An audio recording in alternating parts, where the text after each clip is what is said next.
નમસ્કાર મિત્રો, અમારા યુટ્યુબ ચેનલ પર આપનું હાર્દિક સ્વાગત છે। આ ચેનલ પર આપણે વારંવાર સરકારશ્રીની વિવિધ યોજનાઓ અને લોકોને કઈ રીતે લાભ મળે તે માટે વિવિધ વિડીયો દ્વારા માહિતી આપણે પૂરી પાડતા હોઈએ છીએ। આજે એક યોજનાની આપણે ચર્ચા કરવાની છે। આ યોજના વધારે પડતી લોકોના જાણમાં નથી અને લોકો આ યોજના વિશે વધુ જાણતા નથી। ગુજરાત સરકારની શ્રમ કૌશલ્ય વિકાસ અને રોજગાર વિભાગ દ્વારા આ યોજનાનો લાભ આપવામાં આવી રહ્યો છે। આ યોજના માત્ર ને માત્ર મકાન બાંધકામ કન્સ્ટ્રક્શન સાથે જોડાયેલા લોકો છે, જેમાંથી કડિયા છે, કારીગર છે, આવા લોકો માટેની યોજના છે। સરકાર દ્વારા મજૂરોના કલ્યાણ માટે મોટા પ્રમાણમાં ફંડ આપવામાં આવી રહ્યું છે। આ યોજનાથી અનેક લોકો પોતાના બાળકોનું શિક્ષણ અને પોતાની વિવિધ જરૂરિયાત મુજબનું લાભ લઈ રહ્યા છીએ, જેમાં તમામ કારીગરો અને તમામ લોકો યોજનાથી પરિચિત થાય તેવા હેતુથી આજે આ વિડીયો આપણે બનાવી રહ્યા છીએ। દરેક કામદારને, દરેક મજૂરને, દરેક કારીગરને સરકાર દ્વારા એક કાર્ડ બનાવવામાં આપી રહ્યું છે। આ કાર્ડનું નામ છે નિર્માણ કાર્ડ। આ કાર્ડથી તેને દરેક પ્રકારની સરકારની યોજનાનો લાભ આપવામાં આવશે।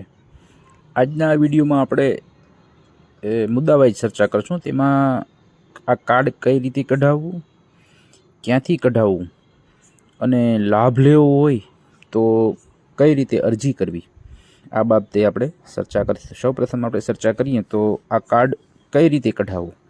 મિત્રો, આ કાર્ડ તમે આપણા નજીકના CSC સેન્ટર પર જઈને પણ કઢાવી શકો છો, અથવા સરકારની શ્રમ અને કૌશલ્ય વિકાસ અને રોજગાર વિભાગની ઓફિસ આવેલી છે આપણા જિલ્લા મથક પર, ત્યાં જઈને પણ આપ ઓનલાઈન આ કાર્ડ કઢાવી શકો છો, અથવા આપના ગ્રામ પંચાયતમાં જે ગ્રામ સેન્ટર છે ત્યાં જઈને પણ આ કાર્ડ કઢાવી શકો છો।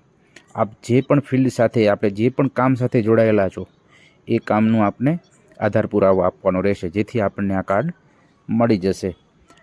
હવે જોઈએ તો આ કાર્ડ મેળવી લીધા પછી લાભ કોને મળવા પાત્ર થાય છે, અથવા તો લાભ શું શું મળવા પાત્ર થાય છે। તો લાભમાં મિત્રો જોઈએ તો જો આપણું બાળક અભ્યાસ કરી રહ્યું હોય, ધોરણ 1થી માંડીને કોલેજ કે PhD સુધી તમામ શિક્ષણ માટે વિવિધ સ્કોલરશિપ યોજનાઓ છે, જેમાં 2000થી માંડીને 50,000 સુધીની સહાય આપવામાં આવે છે। પ્રાથમિક શિક્ષણ હોય, હાઈસ્કૂલ હોય કે પછી કોલેજનું હોય કે મેડિકલ હોય, દરેક ક્ષેત્ર માટે જુદી જુદી સ્કોલરશિપ આપવામાં આવે છે, જેમાં પ્રાથમિકમાં 7-8 હજાર સુધી આપવામાં આવે છે, હાઈસ્કૂલ માટે 10,000 સુધી આપવામાં આવે છે, અને અન્ય BSc છે, BCA છે, BA છે, BCom છે, આ તમામ ગ્રેજ્યુએશન કોર્સ માટે પણ 10,000થી 15,000 સુધીની સહાય આપવામાં આવે છે, જ્યારે મેડિકલ ક્ષેત્ર સાથે 50,000 સુધીની સહાય આપવામાં આવે છે। હવે મિત્રો આગળ ચર્ચા કરીએ તો આ યોજનાનો લાભ લેવા માટે આપણે અરજી કઈ રીતે કરવાની અને ક્યાં કરવાની। મિત્રો, આ કાર્ડમાં યોજનાનો લાભ લેવા માટે આપણે અરજી કરવા માટે ક્યાંય પણ જવાની જરૂર નથી, કોઈ ઓફિસે જવાની જરૂર નથી। માત્ર ને માત્ર CSC સેન્ટરમાં અથવા તો કોઈ પણ જગ્યાએ જે કોમ્પ્યુટરના જાણકાર હોય ત્યાં જઈને યોજના માટે જરૂરી આધાર પુરાવા લઈને ઓનલાઈન અરજી કરવાની હોય છે। આ આધાર પુરાવા પણ આપણે ઓનલાઈન જ અપલોડ કરવાના હોય છે, ક્યાંય હાર્ડ કોપી આપણે જમા કરાવવાની જ હોતી નથી। આ યોજનાનો લાભ માત્ર ને માત્ર બાંધકામ શ્રમિકો માટે જ છે, અન્ય કોઈ પણ લોકો આ યોજના માટે એપ્લાય કરી શકતા નથી, જેથી બાંધકામ શ્રમિકો વધુને વધુ આ યોજનાનો લાભ લે તેવા હેતુથી આપણે વિડીયો બનાવી રહ્યા છીએ। મિત્રો, આગળ ચર્ચા કરીએ તો આ યોજના માટે લાભ લેવા માટે આપણે શું શું જોઈએ, ડોક્યુમેન્ટ શું શું જોઈએ તેના વિશે ચર્ચા કરીએ તો રેશન કાર્ડ છે, આપણું આધાર કાર્ડ છે, વિદ્યાર્થીના અને વાલીના બંનેના પાસપોર્ટ સાઇઝના ફોટા છે, વાલીની બેંક ખાતાની પાસબુક છે, શાળા કોલેજમાં ફી ભર્યા અંગેની પહોંચ છે, નિર્માણ કાર્ડ, સ્કૂલ અથવા કોલેજનું બોનોફાઇડ સર્ટિફિકેટ। જે બોનોફાઇડ સર્ટિફિકેટ છે તે યોજનાનું પ્રમાણિત ફોર્મેટ મુજબનું હોવું જોઈએ। પછી વિદ્યાર્થી હાલ જે ધોરણ સેમેસ્ટરમાં અભ્યાસ કરે છે તેથી આગળના વર્ષના પરિણામની જરૂર હોય છે, જેથી એક આ પરિણામની જરૂર પડે છે।